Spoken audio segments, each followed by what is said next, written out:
जय हिंद बच्चों।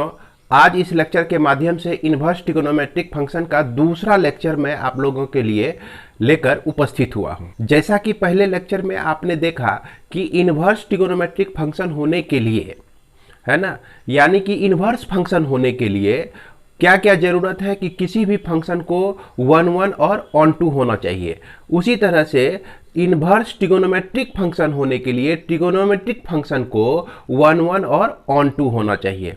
ऐसे पिछले वीडियो में मैंने चर्चा किया था कि अगर इसके डोमेन को और रेंज को साइन एक्स के कॉस एक्स और ये टेन एक्स जो आपका फंक्शन है, अगर इसके डोमेन और कोडोमेन को देखा जाए तो यह आपका मेनी वन फंक्शन हो जाता है। जब यह मेनी वन फंक्शन हो जाता है तो कोई सवाल ही नहीं बनता है कि इन्वर्स ट्रिगोनोमेट्रिक फंक्शन बने। तो इस के लिए क्या किया गया कि इंटरवल को लेकर हम जब इसको बना दिए 1 1 और ऑन टू फंक्शन, तो हमारा इन्वर्स भी इसका एग्जिस्ट कर गया। थोड़ा सा मैं पिछले वीडियो के बारे में चर्चा करते हुए फिर मैं आगे बढ़ाऊंगा क्लास को। ये जैसा आप देख रहे हैं कि ये डोमेन आपका आर है और डोमेन ये आर जो है किसको डिनोट कर रहा है, आपका एंगल का, एंगल को, क्योंकि साइन एक्स है, यहां एक्स का वैल्यू आर, आर कहने का मतलब यहां कुछ ना कुछ एंगल होगा। यह जो एंगल होगा 0 से लेकर, जैसे π/2 है, पाई है और उसके बाद 3π/2 है, इस तरह से यह आगे बढ़ता चला जाएगा। और उसके बाद -π/2, यह आपका -पाई, और उसके बाद -3π/2, और उसके बाद यह -4π यानी कि 2π, और इधर भी चलिए 2π हम लोग ले लेते हैं। अब होता यह है कि इस दोनों के बीच जो है, यह जो आपका रेंज देख रहे हैं -1 से 1 तक, तो -1 से 1 तक के सारे वैल्यू इसके बीच में आ जाते हैं। जैसा कि इसका वैल्यू प्लस होता है, इसका वैल्यू माइनस होता है। अब फिर यहां से आप यहां देखिएगा, इसका वैल्यू माइनस, ये आपका वैल्यू यहां से -1 और यह +1। तो इस तरह से हम लोग देखते हैं कि वैल्यू -3π/2 पर +1 होता है, यानी कि यह जो आपका रेंज है इसके बीच भी एग्जिस्ट करता है रेंज के सारे वैल्यू, इसके बीच भी एग्जिस्ट करता है रेंज के सारे वैल्यू, और इसके बीच भी एग्जिस्ट करता है रेंज के सारे वैल्यू। तो इसलिए मैनी वन के लिए 1 है यहाँ पर, यानी कि इस एंगल में ऐसे बहुत सारे वैल्यू है जिसके चलते जो है +1 जैसा दिख रहा है वो भी आ रहा है। अब मान लिया जाए कि यहाँ पर जैसे आपका क्या कहते हैं 30 डिग्री का जो वैल्यू होता है, साइन 30 का वैल्यू, ये आपका 1/2 होता है। तो ऐसे 1/2 इसमें भी आपका एग्जिस्ट कर रहा है, इसमें भी एग्जिस्ट कर रहा है, और यहाँ भी आपका एग्जिस्ट कर रहा है, और यहाँ भी, इसमें भी आपका एग्जिस्ट कर रहा है। तो इसीलिए ये फंक्शन जो है ना इन्वर्स ट्रिगोनोमेट्रिक फंक्शन बनने के लायक नहीं था। इसलिए यहाँ पर सारे फंक्शंस ने यह भाई विचार किया, फंक्शन थोड़े विचार करेगा, हम ही लोग करें। तो हम लोग जब विचार किए तो इसके लिए एक प्रिंसिपल डोमेन का मतलब प्रिंसिपल रेंज के बारे में सोचे। तो प्रिंसिपल रेंज जो होता है इसका हमने इसको ले लिया -π/2 से लेकर π/2 तक, और उसी तरह से इस कॉस के भी साथ होता है। तो कॉस के लिए जो प्रिंसिपल रेंज ले लिया गया 0 से लेकर पाई तक ले लिया गया। उसके बाद टेन के लिए जो है हमने प्रिंसिपल रेंज -π/2 से लेकर π/2 तक लिया, लेकिन यहां पर इसको ओपन इंटरवल में रखा। तो ओपन इंटरवल में रखने का क्या मतलब होता है, क्योंकि -π/2 पर 10 का जो वैल्यू होता है वह -∞ होता है, और π/2 पर जो है +∞ होता है। तो इन्फिनिटी तो एग्जिस्ट करता नहीं है, चेंज कर लिया। अब जब यह इन्वर्स बनेगा तो यही डोमेन जो है ना रेंज कहलाएगा, जिसको हम लोग प्रिंसिपल वैल्यू रेंज कहते हैं। आइए हम लोग उसको भी देख लेते हैं। तो इस तरह से आप देख सकते हैं कि जब हमने डोमेन को चेंज किया, ट्रिगोनोमेट्रिक फंक्शन के डोमेन को इस तरह से चेंज किया ताकि वह 1 1 ऑन टू फंक्शन बन जाए। जब 1 1 ऑन टू फंक्शन बन गया तो इसके इन्वर्स को हम लोग क्या लिख सकते हैं, साइन इनवर्स एक्स के डोमेन को -1। तो जैसा कि आप लोगों को पता ही होगा कि यह फंक्शन a टू b है आपका, तो f इनवर्स जो होता है b टू a होता है। दूसरी बात, अगर कोई function x equal to sine theta हो, ये ट्रिगोनोमेट्रिक फंक्शन हो गया, तो इसका यहाँ पर इनवर्स फंक्शन किस तरह से एग्जिस्ट करता है, तो theta equal to sine inverse x, तो ये आपका इनवर्स फंक्शन हो गया। तो जो आपका इस फंक्शन के लिए डोमेन था, इसके लिए रेंज बन जाता है, और जो इसके लिए कोडोमेन यानी रेंज था, वह इसके लिए डोमेन बन जाता है। तो इसलिए यहाँ पर हमने उल्टा कर दिया। अभी जस्ट आपने देखा कि ये सब चीज़ जो था डोमेन में था, अब यह आपका रेंज में चला गया। और चूंकि इसमें जो है बहुत सारे ऐसे ऐसे रेंज थे जिसके लिए ये वैल्यू सब एग्जिस्ट कर रहा था, तो यहाँ पर हमने एक ही रेंज को लिया है और इसका नाम रख दिया प्रिंसिपल वैल्यू रेंज। तो याद रखेंगे इसको, यह साइन इनवर्स एक्स का डोमेन जो है -1 से 1 के बीच और प्रिंसिपल वैल्यू रेंज -π/2 से लेकर π/2 तक होता है। और कॉस इनवर्स का जो है डोमेन -1 से 1 के बीच और 0 से π के बीच होता है।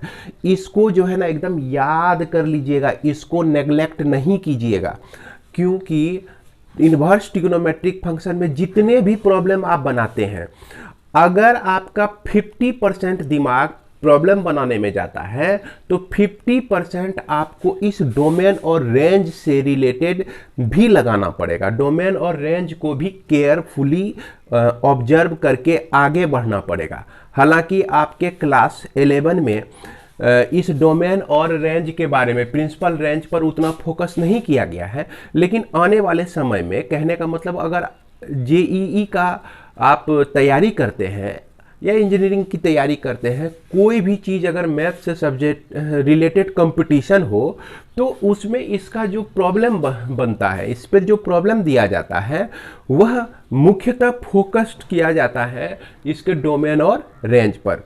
अब फिलहाल आप लोग को इतना तो याद रखना ही होगा, और इतने से याद रखने पर आपका, तो आइए हम लोग आगे बढ़ते हैं। आज हम लोग बनाएंगे एक्सरसाइज, पहला एक्सरसाइज बनाएंगे इसमें, और प्रिंसिपल वैल्यू रेंज निकालेंगे इसमें।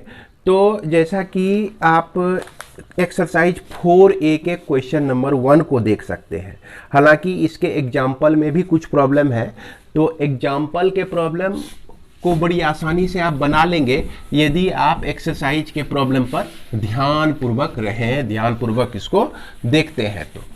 तो चलिए हम लोग शुरू करते हैं। तो यहाँ पर सबसे पहला क्वेश्चन जो है आपका, सबसे पहला क्वेश्चन है find the principal value of, पहला साइन इनवर्स एक्स, माफ करेंगे साइन इनवर्स √3/2 का। तो यहाँ पर सबसे पहला काम क्या है कि प्रिंसिपल रेंज, प्रिंसिपल वैल्यू आपको निकालने के लिए दिया गया है ना, प्रिंसिपल वैल्यू निकालने के लिए दिया गया है। तो साइन इनवर्स का प्रिंसिपल वैल्यू रेंज क्या होता है, इसको लिख लीजिए। जैसा यहाँ पर आपको लिख देना है सिस्टमैटिक ढंग से, we know that the principal value range of sine inverse x is -π/2 से लेकर π/2 तक होता है। तो साइन इनवर्स एक्स का -π/2 से लेकर π/2 तक होता है। इसका मतलब हुआ कि यह जो भी वैल्यू होगा इसके बीच में ही हमको चाहिए, इससे आगे जाएगा तो उसको खींच के पीछे लाएंगे, अगर पीछे रह गया तो उसको खींच के आगे ले जाएंगे, उसको जो है ना इसी के अंदर सेट करना है। तो यहाँ पर आप let theta equal to sine inverse √3/2 ले लीजिए। अब यह साइन थीटा, ध्यान रखिएगा, इसको हम जब इधर ट्रांसफर करते हैं तो इन्वर्स हमारा हट जाता है, यह √3/2 हो गया।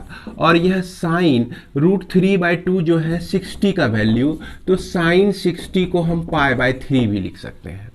इसका मतलब हो गया कि थीटा जो हमारा निकला यह π/3 हो गया। अब जरा सा सोच लीजिए कि यह π/3 जो है बिलोंग कर रहा है कि नहीं π/2 से लेकर π/2 के बीच, तो यस बिलोंग कर रहा है। है ना। तो यही इसका प्रिंसिपल वैल्यू हो गया, required principal value, required principal value of sine inverse √3/2 equal to π/3 हो गया। इसके बाद हम लोग एक क्वेश्चन और देखते हैं। यह क्वेश्चन नंबर 1 का तीसरा देखते हैं, जो कि आपका cos इनवर्स 1/2 दिया गया है। तो सबसे अच्छा माना जाता है कि आप हर एक लाइन को लिखिए, है ना। यहां पे जरूर लिख देना है कि we know that the principal value range of cos inverse x का क्या होता है, 0 से लेकर पाई के बीच होता है, 0 से लेकर पाई के बीच होता है। तो अब इसको let theta equal to cos inverse 1/2, तो cos थीटा इक्वल टू 1/2 यानी कि cos π/3, 1/2 जो है cos π/3 यानी cos 60 डिग्री का वैल्यू होता है। इसलिए यह थीटा निकल गया आपका π/3, तो यह निश्चित रूप से 0 से पाई के बीच एग्जिस्ट कर रहा है, तो हो गया इसका प्रिंसिपल वैल्यू, यही आपका प्रिंसिपल वैल्यू हो गया। अब जो है मैं जो भी प्रॉब्लम बनाऊंगा तो इसमें जो है ये चीज हम हटाएंगे, है ना। और इसको जो है आप बनाइएगा तो जरूर लिख लिया कीजिएगा कि साइन इनवर्स x का प्रिंसिपल वैल्यू रेंज क्या होता है ना। cos इनवर्स x का प्रिंसिपल वैल्यू रेंज क्या होता है, tan इनवर्स x का प्रिंसिपल वैल्यू रेंज क्या होता है, cot इनवर्स x का प्रिंसिपल वैल्यू रेंज क्या होता है, जैसा कि शुरू में ही हमने आप लोगों को बता दिया था। अब जैसे एक प्रॉब्लम और देखते हैं, जैसे कि थीटा इक्वल टू आपका ये आपका 1 का 5वां नंबर है, tan इनवर्स 1/√3 दिया गया है। तो इसको हम क्या लिख सकते हैं, tan थीटा इक्वल टू 1/√3 यानी कि tan π/6, यह π/6 का जो वैल्यू होता है ना, tan होता है 30 डिग्री, याद कीजिए tan 30 पर जो है इसका वैल्यू 1/√3 होता है, और tan 30 को ही हम π/6 लिख सकते हैं, और थीटा इक्वल टू π/6 निकला। और हम जान रहे हैं कि इसका जो प्रिंसिपल वैल्यू रेंज होता है वह आपका होता है -π/2 से लेकर π/2 तक, और ध्यान रखना है कि यह जो होता है आपका ओपन इंटरवल में होता है। क्या होता है, ओपन इंटरवल में होता है। तो देख सकते हैं π/6 जो है ना इसके बीच में ही आ रहा है, क्योंकि इसका मान है 30 डिग्री, इसका मान है -90 डिग्री, इसका मान है +90 डिग्री। ऐसे भी आप देख सकते हैं कि यह 30 इसके बीच तो आएगा ही आएगा। तो इस तरह से हम लोग प्रिंसिपल वैल्यू रेंज निकाल सकते हैं। ओके, तो इसी बुक से हम लोग क्वेश्चन नंबर 1 का 7 देखते हैं, यानी कि RS अग्रवाल बुक से क्वेश्चन नंबर 1 का 7 देखते हैं। तो ये 7 में आपका दिया गया है कि कोसेक इनवर्स √2 दिया गया है, कोसेक इनवर्स √2 दिया गया है। तो इसका सबसे पहले विचार कीजिए प्रिंसिपल वैल्यू रेंज, तो इसको तो जरूर लिखिए भाई, है ना, इसको जो है छोड़ना नहीं है। प्रिंसिपल वैल्यू रेंज जो होता है, ध्यान रखिएगा, साइन का जो होता है ना कोसेक का भी वही होता है, लेकिन इसमें इसके बीच का टर्म को हटा दिया जाता है। तो -π/2 और π/2, और इसमें जो है एक एलिमेंट हट जाता है जो इसके बीच का, तो ये बीच का तो हो गया 0। तो ये होता है इसका प्रिंसिपल वैल्यू रेंज।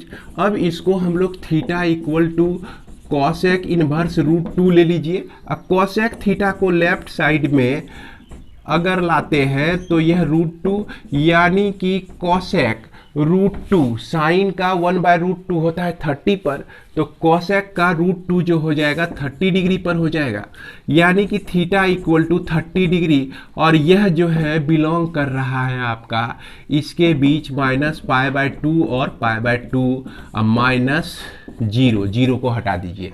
अगर 0 आ जाता तो नॉट डिफाइंड होता। तो इस तरह से प्रिंसिपल वैल्यू रेंज निकाल सकते हैं। अब क्वेश्चन नंबर 2 जो आपको पूछ रहा है, इसमें देखिए दिया गया है कि साइन इनवर्स -1/√2 दिया गया है। ये दिया गया है। हम लोग जान रहे हैं कि प्रिंसिपल वैल्यू रेंज जो होता है इसका -π/2 से लेकर π/2 तक होता है, पता है।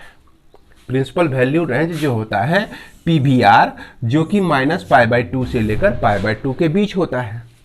अब हम लोग क्या करते हैं, let theta equal to sine inverse -1/√2 लिखते हैं और साइन थीटा को लेफ्ट साइड में ट्रांसफर करते ही साइन इनवर्स को लेफ्ट साइड में हम ट्रांसफर करते हैं, यानी कि साइन थीटा इक्वल टू हो जाता है -1/√2, यानी कि माइनस साइन, ये आपका हो गया माइनस साइन 1/√2 यानी कि 45 डिग्री, है ना, 45 डिग्री हो गया।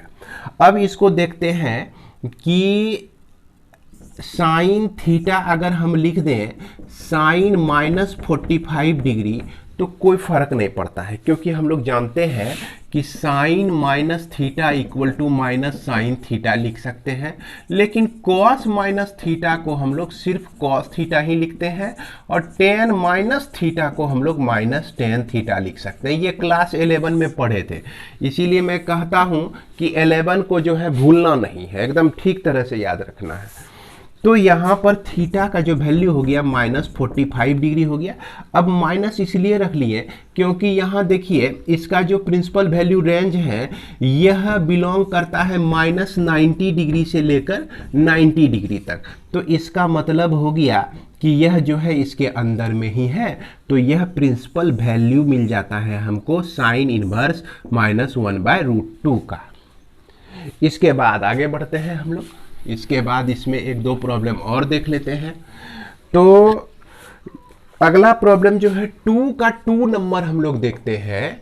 यह आपका कॉस इनवर्स -√3/2 है और इसका प्रिंसिपल वैल्यू रेंज जो होता है 0 से लेकर पाई तक होता है और क्लोज्ड इंटरवल में होता है। अब यदि थीटा को आप मान लेते हैं कॉस इनवर्स -√3/2 तो इसको लिख सकते हैं cos theta equal to -√3/2 equal to minus cos कितने डिग्री का वैल्यू √3/2 होता है, तो कॉस 30 का वैल्यू √3/2 होता है, तो π/6 लिख सकते हैं। अब यहाँ पर यदि हम कोशिश करते हैं कि इस माइनस को हटाएं, तो इस माइनस को हटाने के लिए हम लोग क्या लिखेंगे, अगर π-π/6 लिख दें तो याद कीजिए क्लास 11 में याद कीजिए कि cos π-θ equal to minus cos theta होता है। ये पाई माइनस थीटा कहने का मतलब सेकेंड क्वाड्रेंट में चला गया और सेकेंड क्वाड्रेंट में कॉस जो होता है वह निगेटिव होता है, साइन पॉजिटिव होता है, तो इसलिए कॉस पाई माइनस थीटा को माइनस कॉस थीटा लिख सकते हैं। यहाँ माइनस कॉस थीटा को कॉस पाई माइनस थीटा हम लिख सकते हैं, यानी कि कॉस थीटा इक्वल टू ये जो है आपका theta equal to pi minus π/6 हो गया। अब इस थीटा का वैल्यू जो है 6 पाई माइनस π/6 इक्वल टू 5 π/6, तो ये इसका प्रिंसिपल वैल्यू रेंज हो जाता है। क्लियर है। इसके बाद हम लोग देखते हैं आगे, एक क्वेश्चन और देख लेते हैं। 2 का ही है आपका यह 4 नंबर, जो कि आपका दिया गया है सेक इनवर्स -2 दिया गया है। तो सेक के लिए जो प्रिंसिपल वैल्यू रेंज होता है यह कॉस, कहने का मतलब 0 से पाई के बीच, और इसमें जो है एक एलिमेंट π/2 को हटा दिया जाता है, तो प्रिंसिपल वैल्यू रेंज जो होता है हमारा ये होता है। अब थीटा इक्वल टू हमको लेना है सेक इनवर्स √2 लेना है, माफ करेंगे -2 लेना है। तो इस तरह से सेक थीटा इक्वल टू -2, तो सेक कितने डिग्री का वैल्यू -2 होता है, तो सेक π/3 का जो वैल्यू होता है 60 डिग्री का वैल्यू जो होता है सेक 60 डिग्री का वैल्यू -2 होता है। तो इसको हमने इतना लिख दिया। अब यहाँ देख रहे हैं कि भाई यह जो एग्जिस्ट कर रहा है किस में कर रहा है, हमेशा पॉजिटिव में एग्जिस्ट कर रहा है, 0 से लेकर पाई के बीच, और यहाँ माइनस रूट आया हुआ है। तो इस माइनस को नेग्लेक्ट करने के लिए हम लोग चलेंगे, क्या लिखेंगे, सेक पाई माइनस पाई बाय 3 लिख दिए। अब यहाँ विचार कर लेंगे, पाई कहने का मतलब 180 डिग्री, 180 डिग्री से छोटा तो आपका सेकेंड क्वाड्रेंट में गया, और सेकेंड क्वाड्रेंट में सेक जो होता है वह आपका निगेटिव होता है, यानी कि सेक पाई माइनस पाई बाय 3 का जो वैल्यू होगा वह माइनस सेक पाई बाय 3 हो जाएगा। तो इसलिए इसको इतना हम लोग लिख सकते हैं। अब देखिए थीटा का जो वैल्यू हो गया पाई माइनस पाई बाय 3, यानी कि 2 पाई बाय 3 आप लिख सकते हैं। क्या लिख सकते हैं, 2 पाई बाय 3 लिख सकते हैं। तो उम्मीद करते हैं कि प्रिंसिपल वैल्यू रेंज आपको निकालने में करेंगे, प्रिंसिपल वैल्यू को निकालने में ज़्यादा तकलीफ नहीं होगी। अब हम लोग जो चलते हैं क्वेश्चन नंबर 3 पे चलते हैं, है ना। बाद बाकी जो भी क्वेश्चन छोड़ा गया है इसको आप लोग अवश्य ही बना लेंगे, छोड़ेंगे नहीं एक भी प्रॉब्लम। तो आगे हम लोग बढ़ते हैं और देखते हैं अब क्वेश्चन नंबर 3 को। जैसा कि क्वेश्चन नंबर 3 जो है RS अग्रवाल में आप देख सकते हैं दिया गया है कॉस इनवर्स -√3/2 और प्लस पाई बाय 6, तो प्लस पाई बाय 6 ये वैल्यू आपको दिया गया है और इसको इवेल्युएट करना है, इसका वैल्यू हमको निकालना है। तो इसका वैल्यू निकालने के लिए सबसे पहले हम लोग क्या करेंगे, let theta equal to cos inverse -√3/2 का ही वैल्यू हम लोग निकालेंगे, है कि नहीं। यहाँ देख के समझ में आ रहा है कि इसका जो वैल्यू √3/2 कॉस कितने डिग्री पर होता है आपका 30 डिग्री पर, तो 30 डिग्री तो निकल ही जाएगा। लेकिन यह भी यहाँ मेंटेन करना है कि इसका जो प्रिंसिपल वैल्यू रेंज होता है वह 0 से पाई के बीच होता है।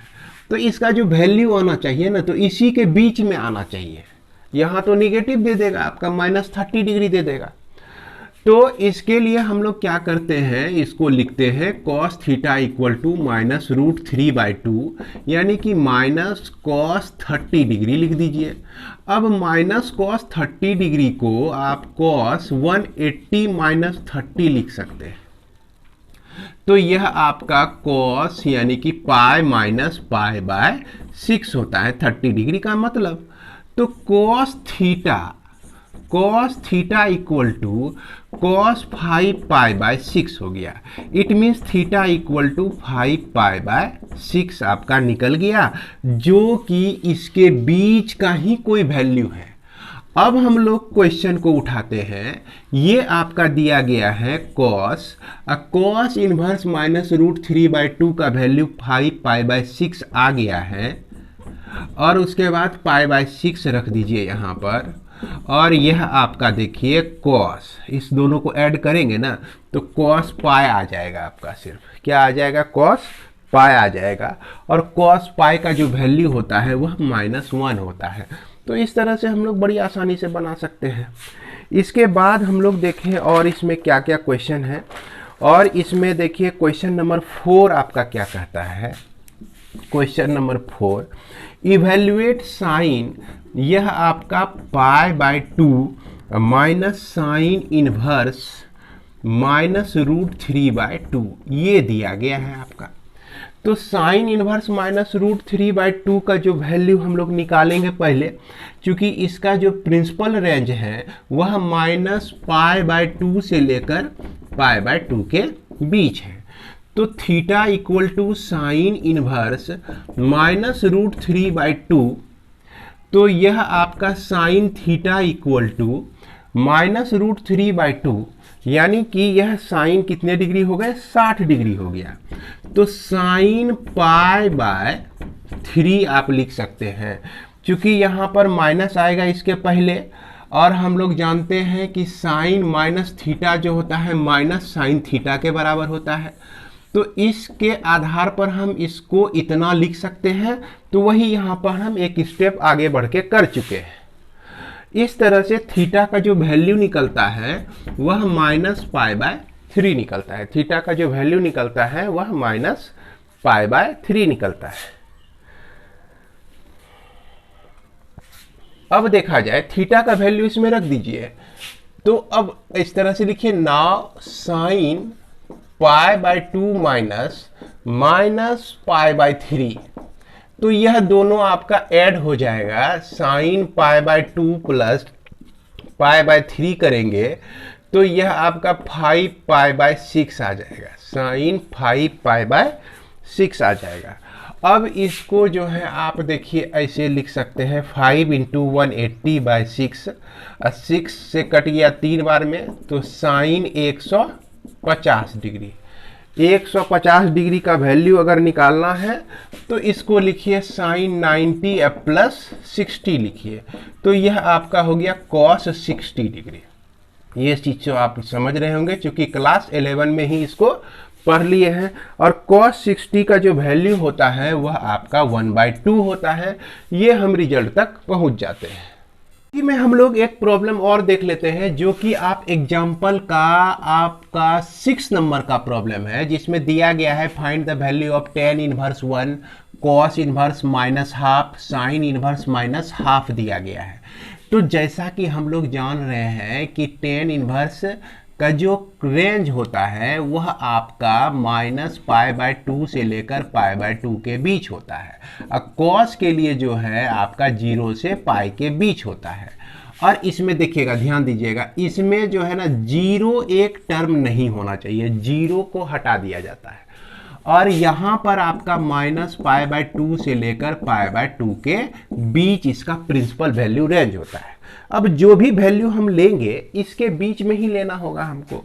तो हर एक के लिए हम लोग सॉल्व कर लेते हैं। Let theta equal to tan inverse 1 हो तो tan थीटा को हम लोग लिख सकते हैं 1, यानी कि tan 45 डिग्री। तो ये 45 डिग्री देखिए इसके बीच में है, तो इसलिए थीटा का जो वैल्यू है इसको 45 डिग्री, जिसको हम लोग π/4 भी लिखते हैं, तो ये हमको मिल गया पहले थीटा 1 के लिए। चलिए यहाँ पे 1 1 1 कर देते हैं हम लोग।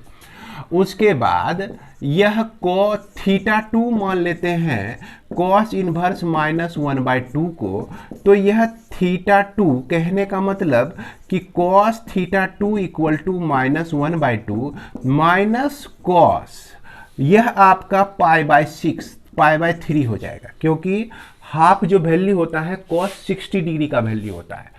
अब यहाँ पर देखिए यह 0 से π के बीच में है इसका वैल्यू, और यहाँ हमको निगेटिव कुछ लग रहा है, तो इसको क्या कर देना है कि cos π माइनस π/3 लिख दीजिए। तो इस तरह से थीटा का जो वैल्यू निकला π माइनस π/3 यानी कि 2π/3, ये प्रिंसिपल वैल्यू हो गया इसका। अब इसमें चलते हैं हम लोग, तो अगेन हम लोग ले लेते हैं साइन इनवर्स माइनस हाफ को थीटा 3 मान लेते हैं। तो साइन इनवर्स माइनस हाफ को थीटा 3 मान लिए हैं, तो sine theta 3 equal to minus half, यानी कि माइनस साइन कितना हो गया भाई, π/6 हो गया, यानी कि 30 का जो वैल्यू होता है, 30 कहने का मतलब π/6, और इसी को आप लिख सकते हैं साइन माइनस π/6 लिख सकते हैं। इस तरह से थीटा का 3 का जो वैल्यू हो गया माइनस π/6 हो गया। तो तीनों का प्रिंसिपल वैल्यू हम लोग निकाल दिए हैं। और तीनों का प्रिंसिपल वैल्यू निकालने के बाद क्या करना है कि इसमें हमको सारा वैल्यू को रख देना है। अब फिर देखिए इसमें इसका वैल्यू रखते हैं आप, तो क्या मिलता है आपको π/4, और फिर यह इसका वैल्यू 2π/3, और यहाँ पर जो है ये वैल्यू -π/6। इसको जब सॉल्व करेंगे ना तो इसका एलसीएम आपका आ जाएगा 12, है ना, 4 तिया 12, तो 3π हो गया, 3π हो गया, 3 चौके 12, तो 4 दूना 8, 8π हो गया, और यहाँ -2π हो गया। तो इसको जब आप ऐड कर दीजिए, 8 + 3 11 - 2, तो 9π/12 आता है, तो 9π/12 आता है। तो 3 3 जा 9, 3 4 जा 12, तो इसका मतलब हो गया कि 3π/4 हो गया इसका वैल्यू, है ना। इस तरह से सारे वैल्यू को निकालेंगे और यह जो एक्सरसाइज था बहुत हार्ड नहीं था, बहुत इजी एक्सरसाइज था। उम्मीद करते हैं कि आप लोग सारा प्रॉब्लम इसमें बना लेंगे। तो मिलते हैं हम लोग अगले वीडियो में अगले नए टॉपिक के साथ। जय हिंद।